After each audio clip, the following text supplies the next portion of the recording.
Hej, mor. Velkommen. Tror du kunne i den her weekend, fordi om 2 dage det her nemlig overstået, tror du så, du kunne tilsidesætte din egen behov, så mor kunne få den weekend, hun gerne vil have? Smil. Sig ost.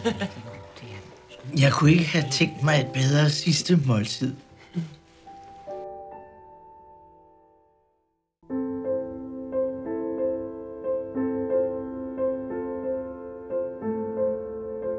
Far ved, hvad han gør. Mor ved, hvad hun vil. Det er det eneste, vi behøver at vide noget om. Jeg kan ikke lade hende gøre det. Hun har ikke lært mig nok endnu. Jeg ved slet ikke, hvordan man gør noget. Jeg kan simpelthen ikke sige, Du skal bestemme, hvad jeg skal gøre. Vi har gjort, hvad vi kunne. Har vi?